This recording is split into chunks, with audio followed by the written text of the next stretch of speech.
We'll give it just another minute to see if people start coming in. Elizabeth, should they be able to get into the room now? Yes, they should. Okay. I'm not seeing that there's anybody in here, is that right? Other than us? There is an attendee list, and there's some people in there. Oh, is there? Yeah. Mine's not. Okay, well, good. Then they can hear me. Oh, there they are. It just took a minute. Welcome, everyone.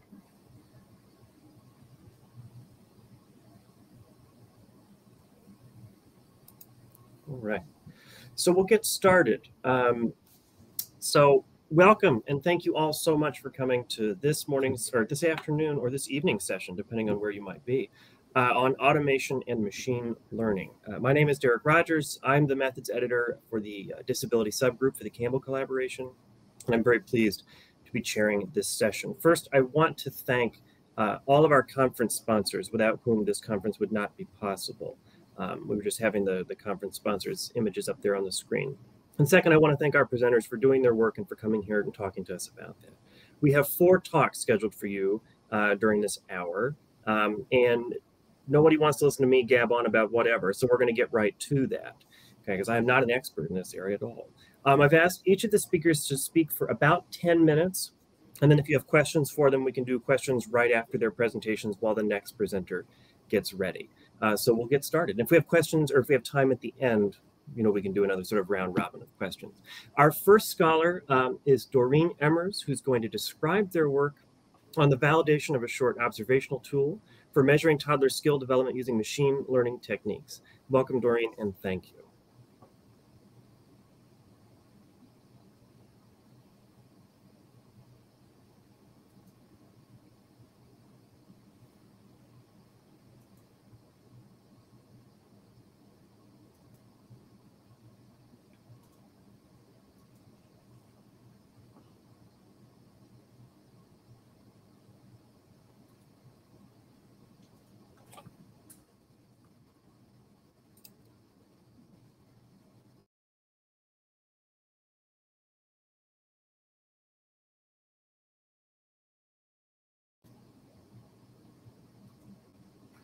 I think you are muted.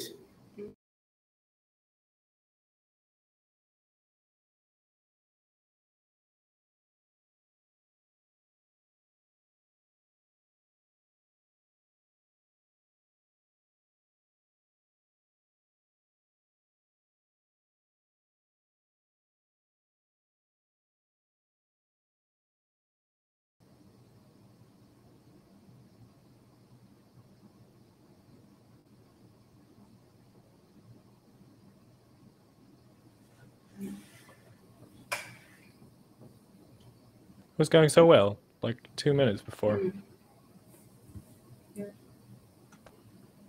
I can try to use the speakers of my laptop. Do you hear me now? Okay, yeah.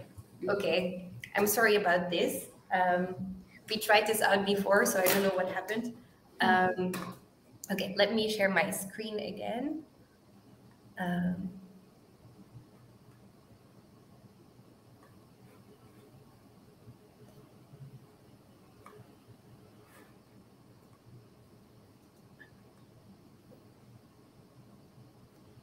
Yeah, so this is, as Professor Rogers already said, this is a project where we try to use pre-existing data sets to develop shortened assessment tools to measure complex skill constructs that can also be used at scale in resource-poor field settings. I think you need to drag and your... I think now you should be able to see my slides. This is a joint research project together with Dr. Nele Wagener, who now works at the World Bank, but she is also still affiliated with the Catholic University of Leuven, with Professor Sean Sylvia of the University of North Carolina at Chapel Hill, and Professor Scott Rozelle from the Stanford Center on China's Economy and Institutions at Stanford University. A general challenge in field research is finding the right trade-off between collecting sufficient information while also not spending too much money at collecting this information. Researchers and policymakers are increasingly interested in measuring complex skill constructs such as child cognitive skills, but also personality traits and other non-cognitive skills, by means of comprehensive direct or indirect skill assessment tools. These assessment tools are often designed to detect abnormal deviations in clinical settings in resource-rich contexts, resource-rich communities. And therefore, they are very often lengthy and too detailed to administer at scale, especially in resource-poor contexts. And that's why in this project, we are trying to develop a methodology where we can use pre-existing data sets to calculate and select the optimal number of test items that optimizes the trade-off between information collection and brevity, so survey costs, to keep them low. In this methodology, we propose to first of all, there is one assumption that we make. So our assumption is that researchers do have access to pre-existing data sets that relate to the type of skill that they would be interested in measuring. If they have access to this type of data sets, we propose to first use exploratory factor analysis and cluster analysis to see how many latent skill factors are underlying the items that are present in the pre-existing data set.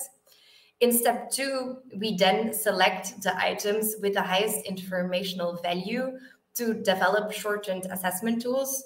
At first, we then make assessment tools with varying lengths. So because we don't know what is the optimal length of the measure. After validating these measures in step 3, we then calculate the optimal testing length by calculating by finding the number of items that optimizes the cost to information ratio and also the incremental cost effectiveness ratio. After step 4, we then select this version that has the number of items that optimizes the cost to information ratio, and we propose to pilot test this assessment tool in the field. So these are our proposed 5 steps. We also tried this out, and I would very much like to hear your feedback on what we did to see how we can improve on this and maybe in the future apply this methodology to more different skill aspects, different skill assessment tools in diverse contexts. But at this moment, we only did it for observational child cognition items. And we compared the newly established shortened cognition test to the gold standard for child cognition, which is the Bayley scales of infant and toddler development. This is widely considered as the gold standard for early child development assessments because it's a multi-dimensional and comprehensive measure, and it has been found to have very good reliability and validity. But the downside of this test is that it needs to be administered by trained healthcare professionals. And in resource-poor settings, it may be difficult to find this type of trained healthcare professionals that satisfy the requirements to administer this test at scale. Another downside is that the administration time of the Bayley test takes a long time. Previous studies showed that administration of the full Bayley test takes between half an hour up to 3 hours. And if you have to hire a healthcare professional to administer a test for 3 hours and also maybe travel to a village to administer the test, this gets very costly. A third item that makes test administration costly and therefore not scalable is that, as you can see on the picture on the top right of the slide, the Bayley testing kit contains a lot of different toys, a lot of different materials that you need to administer the test. This is all patented. So of course, it's very costly to also buy this full equipment for each Bayley tester.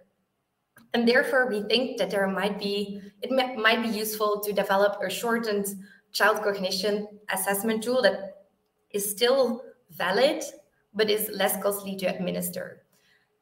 Luckily, we had access to a big database where we have observations of observational cognition items for young children between 18 and 23 months old in rural China. In total, our pre-existing data set contains more than 2,000 observations. And then in step 1, we explored the latent factor structure. We find that there is only one latent factor underlying the child cognition items, which we name the child cognition factor. And then in the next step, in step 2, we identified the items with the highest discriminatory power. These are also the items with the highest informational value. And these are the items that we retained for the new shortened assessment tools.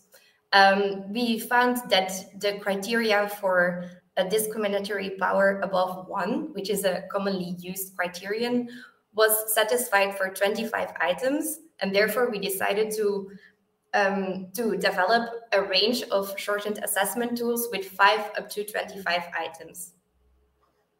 Then in step 3, we validated all of these shortened assessment tools with 5 up to 25 items.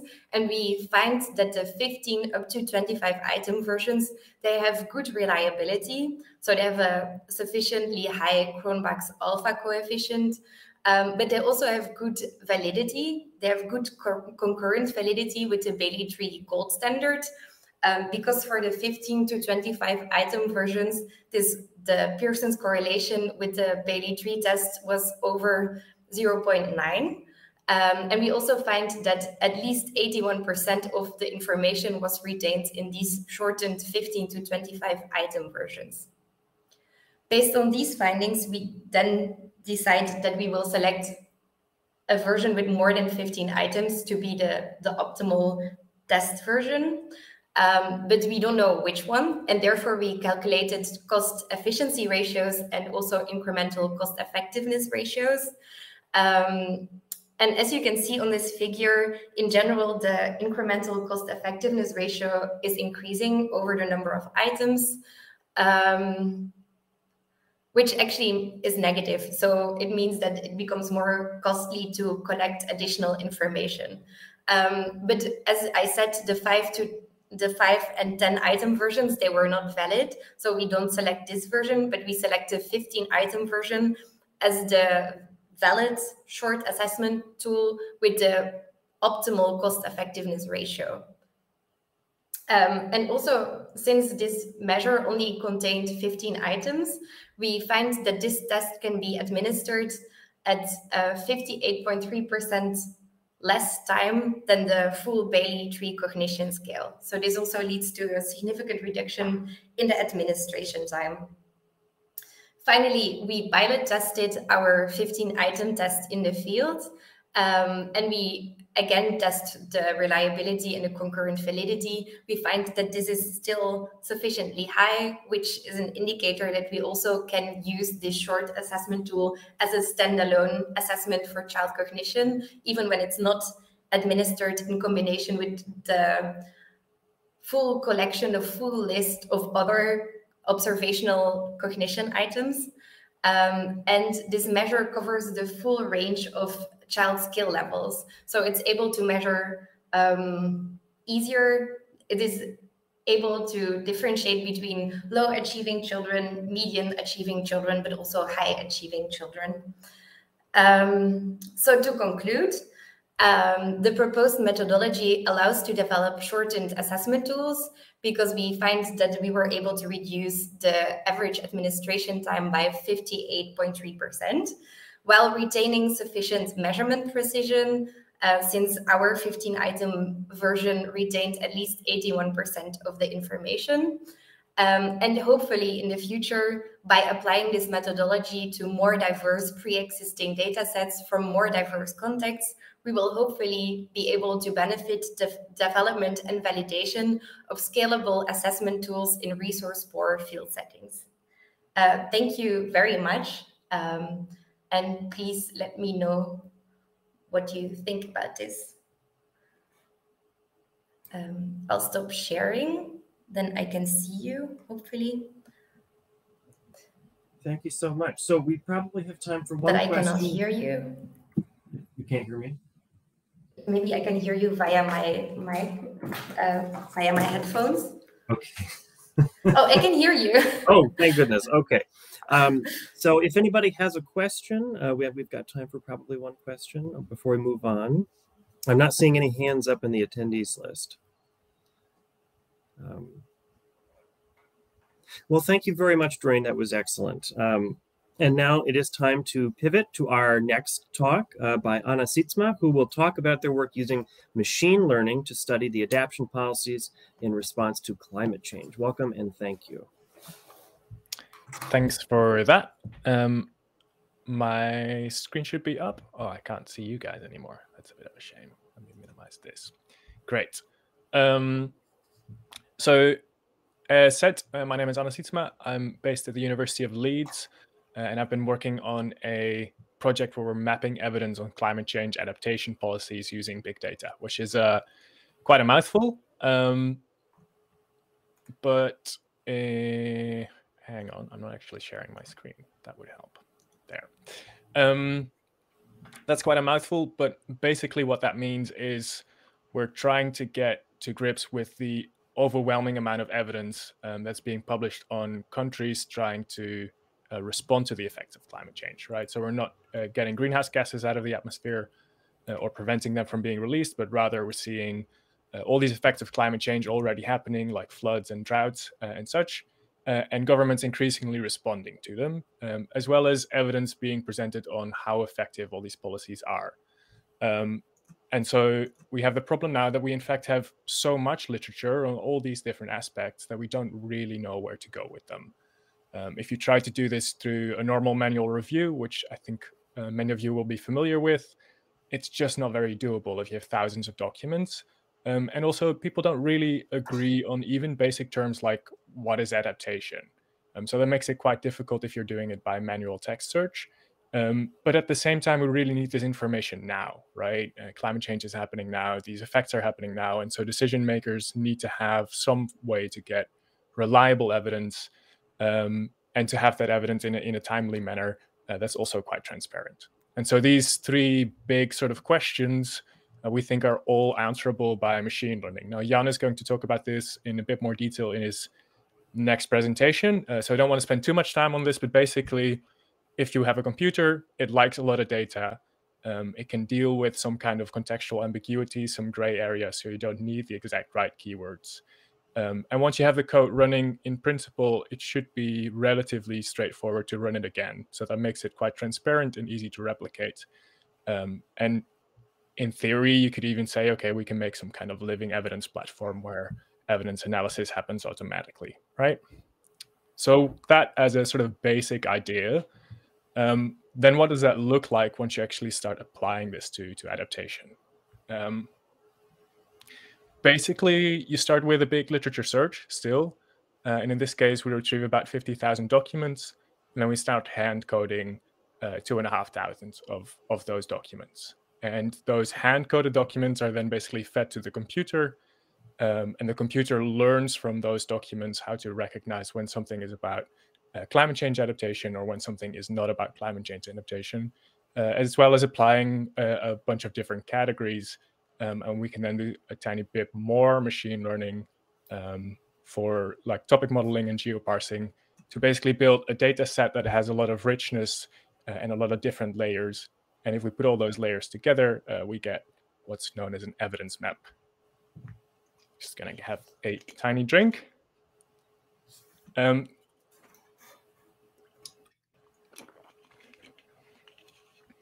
So what comes out when you start doing this? Well, the first thing to note is actually the evidence is increasing quite quickly, right? By now we see about 1,000 papers being published each year. And that number is growing pretty quickly just on adaptation policy evaluations. So these kinds of methods are really quite useful and increasingly necessary, one could say. And a lot of these are primarily on adaptation itself. There's not a lot of evidence on co-benefits of climate change mitigation or any kind of environmental policies that might have adaptation benefits. Most of the people are really talking about adaptation itself. Secondly, if you do these topic modeling exercises, we see that there's clearly a shift happening after Paris towards topics that are more around sort of developmental contexts and moving away from, let's say, more general climate change and climate impact topics. So that's useful in the sense that it's more about solutions, but actually all the policy topics, most of them are not growing all that quickly. Now, if you work in this space, this will not surprise you, but most of the evidence is coming from the global north, mostly from Europe, Australia, and North America. And there are a bunch of collaborations happening, but mostly still the first author is based in the global north somewhere, and that they're working together with authors from the global south. South-South collaborations are relatively rare. And then lastly, to try to keep things on time, we also looked at how are we actually implementing this? What kind of policy tools are being used? And it could be that you're just providing information or doing additional research, which is called nodality. And that's actually relatively rare for adaptation across all levels and across all regions. Spending money on the problem, very common at the international level, relatively speaking anyway. So this is the GCF, the GEF, the Adaptation Fund, these kinds of big sort of international finance projects. That's the majority of the international literature. And a lot of this is also happening in Africa and Asia and South America. And surprisingly, also quite common in North America, although a lot of it there seems to be coming from direct investment in, for example, flood prevention, building dikes, building infrastructure. Now, you could also say, we'll just have a law, right? We'll have a stick, not a carrot. And this is quite common in Europe and Oceania, so Australia and New Zealand, and mostly happening at the national level, which is roughly what you'd expect, given sort of the administrative traditions in those regions. But it's still interesting to see that this also pops out sort of at this higher level. And then lastly, you could also think, okay, we need more stakeholder involvement, for example. So we'll set up a new commission, some kind of new organization, and this happens a lot at a subnational level. And it happens a lot also in North America and in Africa. So that's in a very, very quick nutshell, this big analysis of documents. But we're really trying to do this also for mitigation and then trying to get some kind of overview of climate change policies more broadly.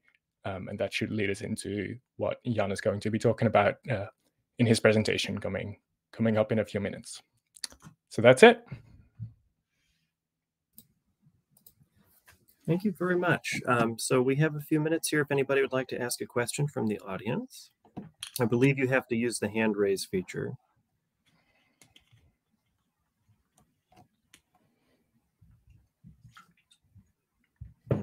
Okay. Well, thank you very much. And it sounds like the next presentation dovetails quite nicely with this. So this is great. So up next, we have young Minx, who will talk about their work on machine learning and its promise for systematic and evidence gap mapping, particularly as it relates to some of the issues that Anna was just discussing. So thank you and welcome, Jan. Hello, everybody. I'm just trying to locate the right screen. Oh, here it is. I hope you can see that. Yeah, so I'm going to talk about machine learning for new forms of systematic and evidence gap mapping, giving some example of some work.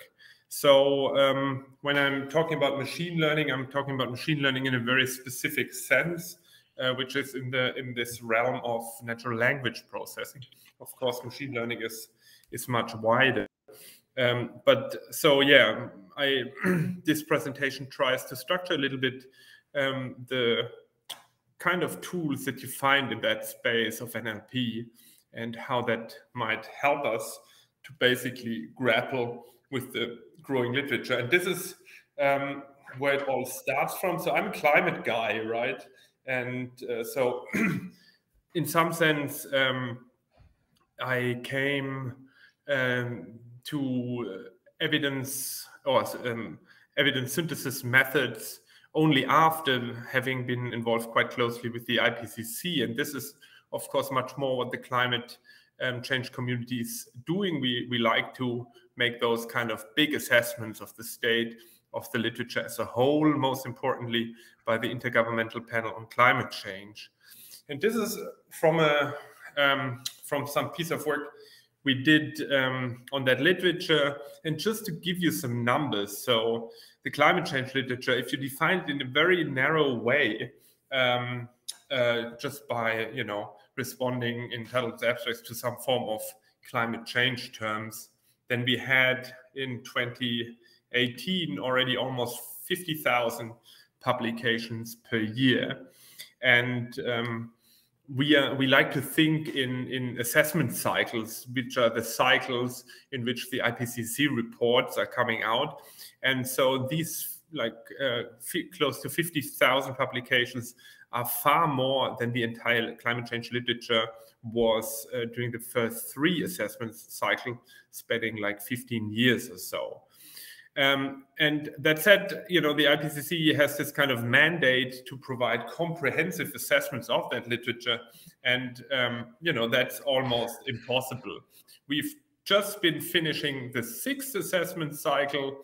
And, you know, if we only look at the Web of Science, I should have said that this is only Web of Science numbers, then we have about 350,000 publications coming out during that time period. And I think that's kind of obviously far too much for anybody or any team of people to track.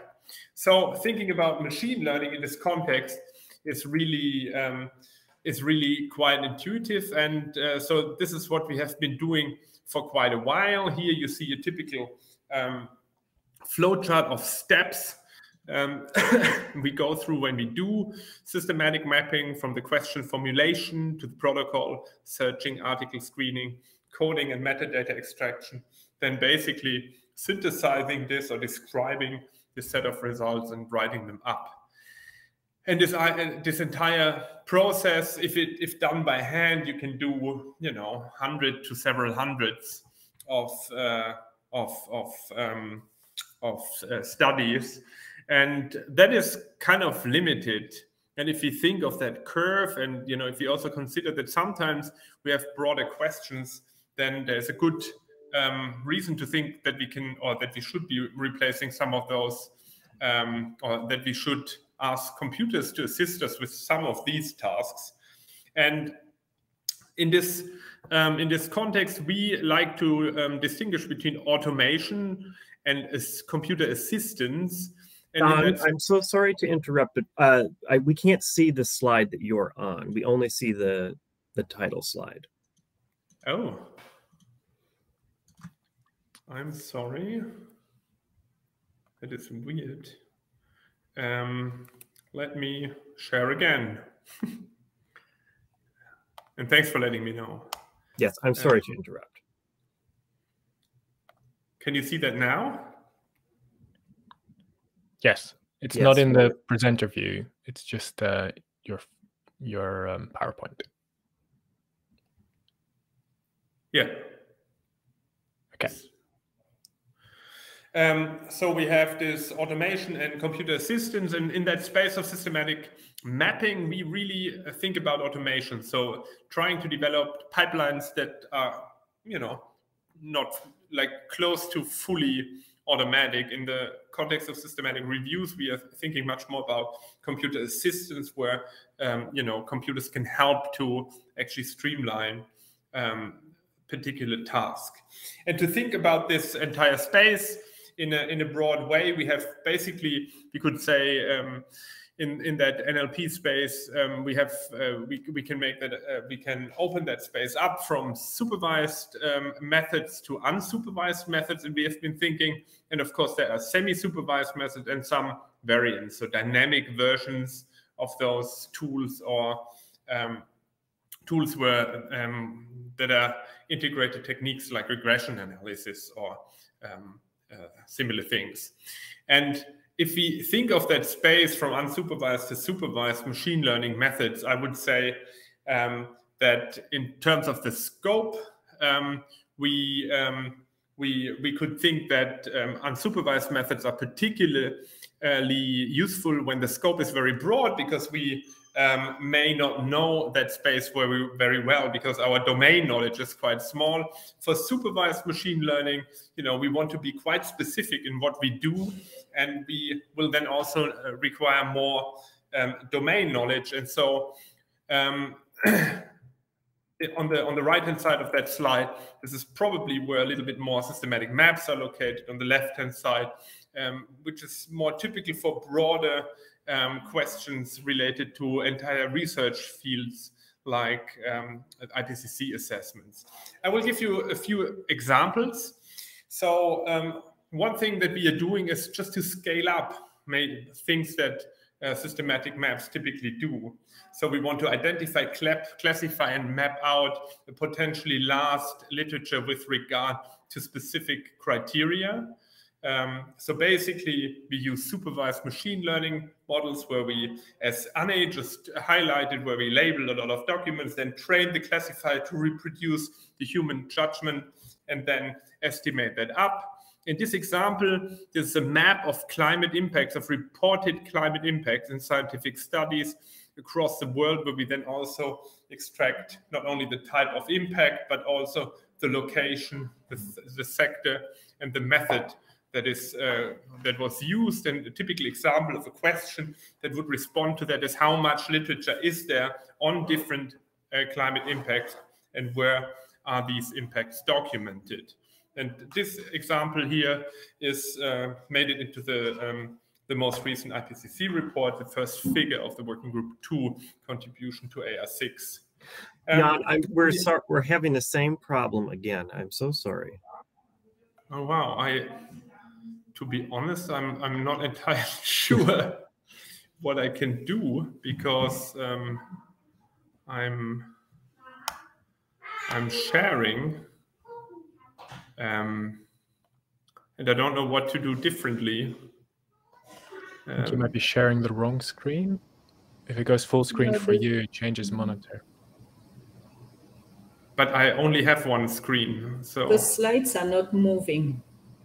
Yeah. I don't know. Are they moving if I do this? Yes, they are. Yeah. So maybe I just don't go into presenter mode. It seems to be related to that. Okay. So so here's an example. So this was the impact map I was just talking. So we can specifically say for each grid cell on that map which impact it is, in which sector, etc. We also use supervised machine learning models, so where basically the unsupervised machine learning models, where the classifiers are trained without human labeling on the corpus of text to recognize patterns, to where we are in situations where we really don't know what's in the literature. So and that gives rise to what we would call an explorative evidence map.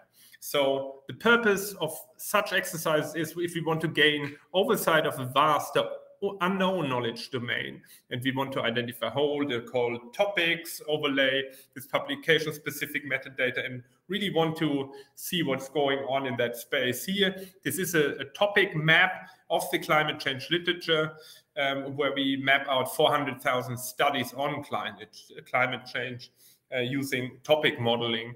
And like a typical question, this sort of map would respond to would be, what are the main research avenues in the field of climate change? So very broad. This is a piece of work from Anne, where we also where we use some machine learning techniques that allow us also to talk about, to really analyze differences in the thematic focus of bodies of evidence, for example, depending on who the author is, or what the location is on, and whether or not there are systematic differences in thematic contents. And we call that inquisitive evidence mapping. So we want to answer specific research questions on evidence landscapes by assessing the influence of covariates on topic distributions, as you see on the right-hand side in an example.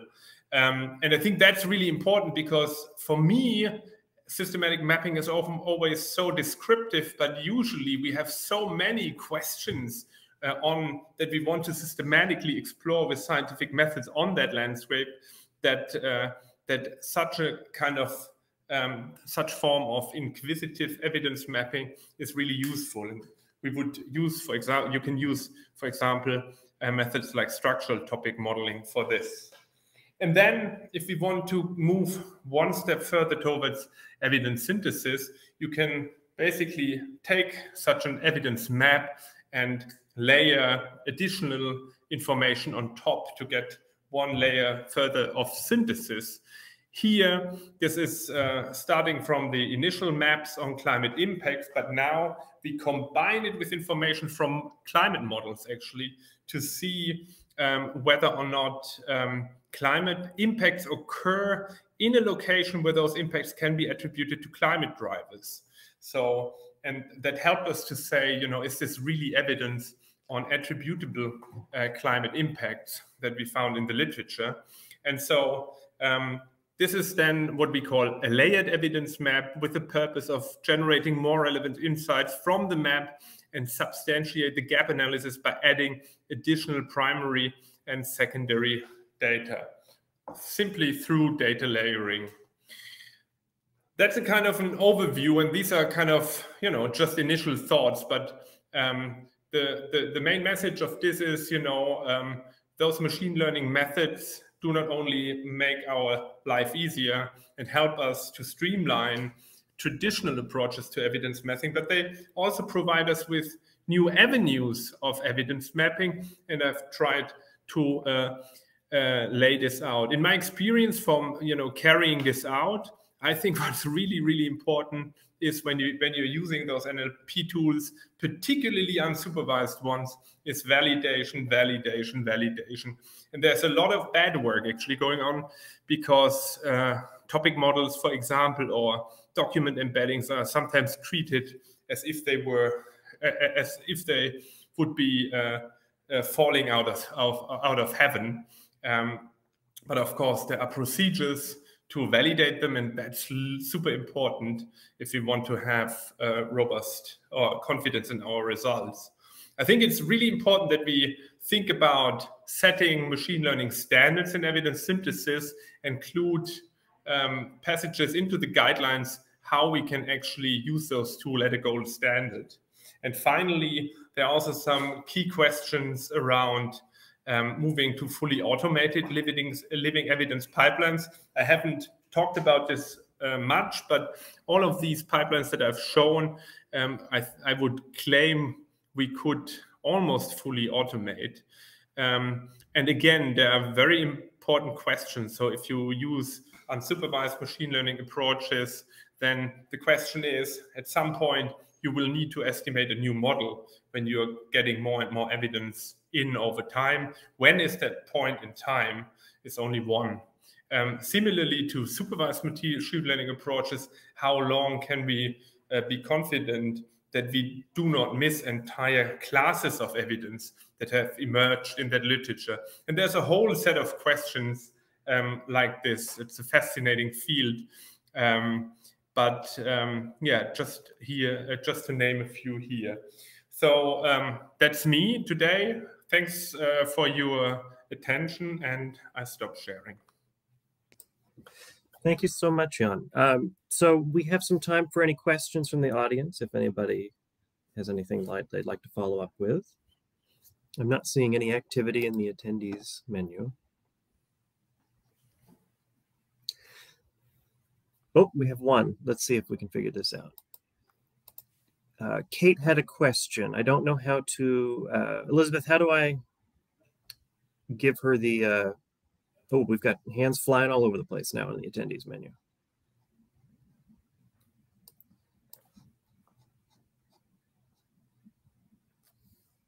Elizabeth, how do I, are you able to see them and to help them, or do I have to do it?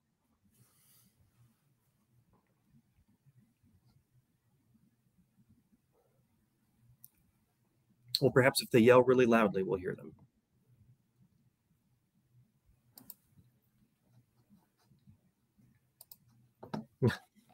Okay. Well, when I click on the individual's names, the hands just go away, which is essentially me just dismissing your question, which is not what I'm trying to do. So I'm sorry about that. I do not know how to see anything that you've written or give you the ability to ask a question. Let's see.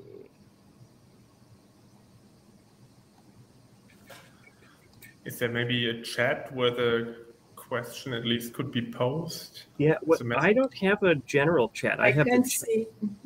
Go ahead. Go ahead. No, I'm saying I can't see the general chat either. I just see the attendees. Wow.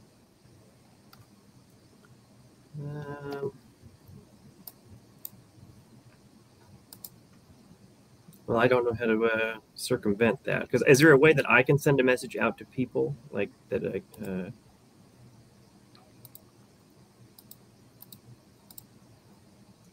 see. I don't know. Well, now you can say whatever you want because nobody can ask you anything. This is great. This is the best, best situation. Well, I'm so sorry, folks, about how to handle that. I don't have a general chat.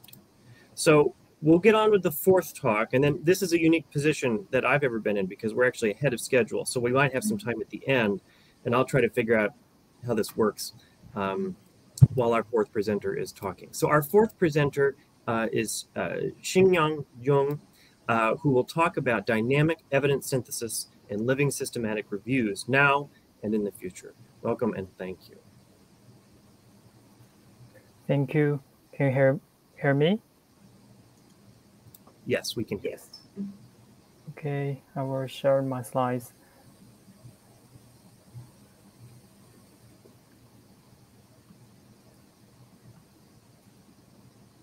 Is everything okay? I will start. Hi everyone, I'm Qingyong from China, the Evidence-Based Medicine Center of Lanzhou University. Of course, you can also call me Ethan. I'm very fortunate to be invited by Canberra Collaboration and our chair direct to come here and share something research I have done. I have benefited a lot from listening to the wonderful sharing of Dr. Dorien, Annie, and Zheng earlier.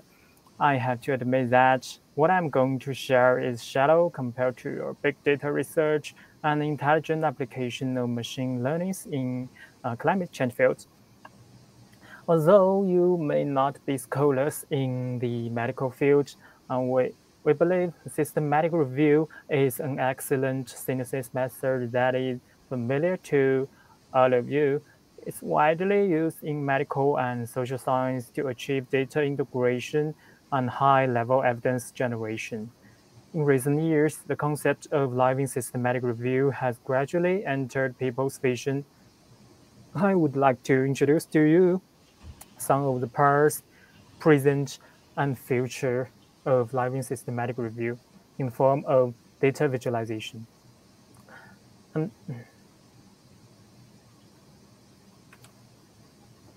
Health-based clinical research is a crucial driver of human health and well-being. Over the past 30 years, the field of evidence-based medicine has developed a series of evidence synthesis approaches to base all health decisions on the best available evidence. Systematic review and meta-analysis have bridged the gap between original research and clinical practice. The concept of living systematic review, what we call LSR, was born in 2014. It refers to a kind of SR consistently updated and incorporates relevant new evidence to ensure the timeless and accuracy of evidence-based practice conclusions, and can avoid many limitations about traditional SR. Unlike rapid reviews, whose methodology may be modified to support faster production, the LSR still follows the SR standard methodology. LSR does not exist in vacuum either.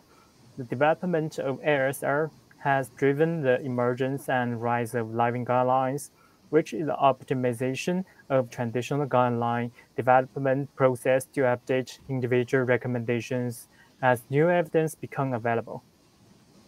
It's important to note that we have arrived at new ecosystem of evidence. Moreover, in recent years, the need for rapid evidence-based decision-making has been more urgent than ever in the challenging context of global spread of COVID-19, which has in part driven the practical application of ASR. In order to visualize the context we share, we're always accustomed to using some of the above software. They are all commonly used mapping software to help better understand the content, just like VoiceWeaver, RStudio, and MyMaster, and GraphPad, and so on. We carefully combed through the timeline of ASR development. In February 2014, the concept of ASR was first introduced in Plot Medicine by LJ with his team. In the short period of 8 years after the concept was proposed, ASR has undergone orderly development and progress. The ASR methodology was first used in Central TBI project and it was continuously covered in subsequent updates. Since then, ASR has experienced a living network meta-analysis practice, the addition of Cochrane collaboration, the elaboration of systematic methodology, and later, the publication of living guidelines. Of course, after the global epidemic of COVID-19 in 2020, the methodology of ASR was further expanded and practiced. The first COVID-19 release ASR study was published in April 2020, describing the validity and diagnostic and predictive models for COVID-19. In September of the same year, WHO issued the first relevant living guidelines to explore drug treatment and prevention of COVID-19. This is current global publication and cooperation. It could be found that many Europe and the United States, Canada, China, Australia, South Korea, Chile, and other countries have carried out a relatively large amount of research and have collaborated more closely. However, research in many African countries, Russia, Mexico, was relatively scarce. We showed the research hot word cloud and topic clustering network of ASR-related research. COVID-19 and SARS-CoV-2 has become the hottest topics in the ASR series of studies. In addition, various evidence production integration methods such as RCTs, SR, and MA, network meta-analysis, and living guidelines have also received particular attention. VoiceWeaver divides the topics into 5 clusters and forms a new network connection. We can find 5 themes, namely the role of ASR in disease prevalence, diagnosis and treatment and prognosis, children's growth and development, feeding and psychological development, methodological aspect of ASR, the efficacy analysis of different genders in drug intervention in controlled trials, and of course, the final theme, the global epidemic and treatment of COVID-19. This shows the top 10 for most frequently cited ASR-related studies. 7 of the top 10 studies were related to COVID-19, and the other highly cited studies introduced ASR's methodology. Many COVID-19 related studies were published in 2020 and beyond, and more citations may follow. We discuss the specific content of all the studies related to ASR and analysis disease types involved based on ICD-11. It was clear that certain infectious or parasitic disease dominate the lion's share of the ASR-related postings, but most of which were related to COVID-19. Research on other diseases was scattered and not widespread, and there was room for further advancement. In addition, methodological-related articles also occupied a relatively large part. The figures show the relationship between the changes in ASR-related research hotspots over time, COVID-19 and its virology-related research occupies the top position of ASR-related research. Due to the current high global epidemic, they may continue to become a hot research topic. As research into the etiology of COVID-19 deepened and patient mortality continued to decline, the patient prognosis for rehabilitation was becoming a hot topic of the research, which could also be found in the whole word cloud. We believe that SMS will be further improved and more living guidelines will come into our vision to provide efficient and accurate evidence recommendations for clinical practice. Okay, that's all I want to share with you in a short 10 minutes, and I think I'm extremely limited in what I can share. This study has been published in BMG Global Health, and I have presented the DOI number in the slides. If you are interested, thank you very much for being here, and thanks again for this wonderful opportunity. Thanks. Thank you so much. I want to let the attendees know that the live Q&A bubble thing now works, so we should be able to see the questions. And while you're generating your questions for Qingyong, I wonder if we might pivot back to Kate, found me on Twitter and tweeted the questions, and I've got them.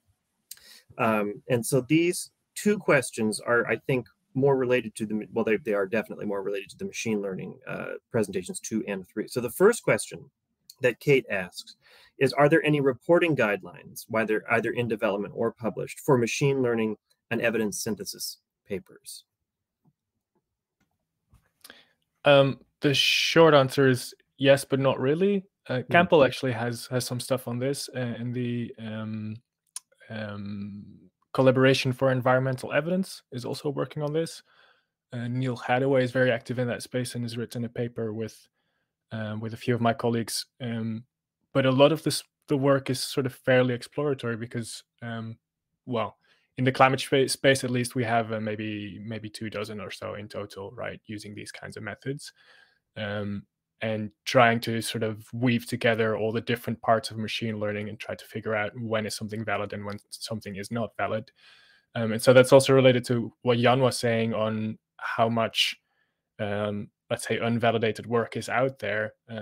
There are some standards, but the standards that have been developed for systematic mapping in general don't always apply fully. And so that's really the kind of work that we're trying to do now, and what we're kind of working on with the group in hopefully a forthcoming paper, but that's still very much in the draft phase. But I'd encourage you to look up especially the work that Neil Hadaway's been doing and the Collaboration for Environmental Evidence if you really want to get into this space. Or just reach out on Twitter again. I just saw that I've been tagged as well. Maybe one aspect to add is that it also depends on what is covered. So I've been talking a little bit about also kind of new approaches to evidence synthesis in general, which deviate in some regards from the guidelines. But I think particularly in terms of using machine learning for real work savings is something that is not formalized. So, for example, it's kind of machine learning is kind of heavily used in screening text. But at the moment, the gold standard is still to screen everything. So the idea is you can accelerate by, first screening off those results that might be most relevant, and in the end, you just go through the rest fairly quickly. A colleague of mine, Max Callaghan, he will be presenting this, I think, tomorrow or the day after tomorrow, has formulated a stopping criteria. So when you would be able to stop, and I think these kind of discussions we need urgently in guidelines, but equally, if we want to use methods like unsupervised machine learning classifiers for labeling documents, we need to set quality standards for this, and that has not been done in any comprehensive way. Jan, Kate's question, the second question is sort of, I think, aimed at you, and she's wondering how evidence synthesizers can engage with gray literature in large-scale machine learning reviews, or if they can at all. Oh, that's that's a great question. Really tough one. So we've been really lazy in basing most of our work just on bibliographic databases, only on titles and abstracts, usually not even full text. So full text is actually the other big questions, because even in those databases where you have access, it's really difficult to get hold of everything, right? Particularly if you want to work with large document collections, that's a real challenge. And there are two layers. Like, one is the access itself. The second is the access to, if ever possible, to an HTML document, because that's much easier to scrape. PDFs are really difficult if you want to do smart scraping in terms of, for example, retaining sections. Because, you know, if from a machine learning perspective, often you want only to look at a specific section. So if you want to classify method, you want to classify method. You want to look at the method section only, right? Otherwise, you're getting a lot of noise, and so that's actually an even more fundamental problem in getting machine readable full text. But on your question on the gray literature, so we have been mainly working with Web of Science Scopus. Now we've also snapshots of databases like OpenAlex, which is the continuation of Microsoft Academic Graph. So that contains some gray literature. Otherwise, so we are also working with Semantic Scholar, but this is really with snapshots. This is really explorative work right now. I can't report on that too much at this moment in time, but it's a big question. But otherwise, you know, we have to, you know, use similar methods like we would do normally, meaning, you know, basic, you know, Google queries. If you know certain websites to be scraped, then you need to crawl those websites, etc., etc. But it's a field where I can't say a lot of intelligent things, because we have only recognized that this is a really important question, but avoided it. Thank you very much. And so we've got, we just got the 2-minute warning here. And so we have another few moments if somebody else has a question. Again, the live Q&A chat box, I think. Oh, we have a question from Elizabeth R. Here we go. How do you validate? Do you take a sample and review the results to catch false? Sorry, this window is bizarre. I can't read the full question. I can read it. How do you catch false positives, and how do you check for false negatives? There's standard ways to do this in machine learning. And so basically the standard way to do it is you take 90% of your labeled data, and then you train your machine on that 90%, and you use it to predict the remaining 10%. And then you take a different 90% and you predict on a different 10%. And so you end up with a prediction for your whole labeled set. And that gives you some indication on how good your method is performing, right? Because you can then compare what the computer has predicted for something that you also provided a label for. But you do not catch individual false positives or false negatives in the full data set. That's just not really how machine learning works. That would rather defeat the purpose, right? If you know what the true value is, then you can just use the true value instead of using the computer to predict it. So you have an indication for how large sort of that percentage is of false positives and false negatives, but you don't know exactly which documents are a false positive or a false negative. It's more about your confidence. Does that make sense? Thank you so much. And we have one last question for Zheng. A single living systematic review may have multiple associated publications and DOIs, and may sometimes be cited as a website instead of an article. Plus, some things published as planned, LSRs may never get updated. So how can you handle the challenges of this messy data with bibliometric methods? This question is from Kate. Okay, is that question for me? Yes, it is. Are you able to see the question? Just now, I use bibliometric ways to show you about the development history and hotspots about ASR, and that's a part of our work. I have something to say about how just the question you asked before. At present, there are no standard guidelines for ASR. The guidelines for ASR are still being developed, and our team is also making continuous effort. We hope to create a suitable guide to standardize the writing and expression of ASR. Of course, machine learning and automation, that's what our topic, and it's an important part of ASR series because we are in the process of dynamic updates.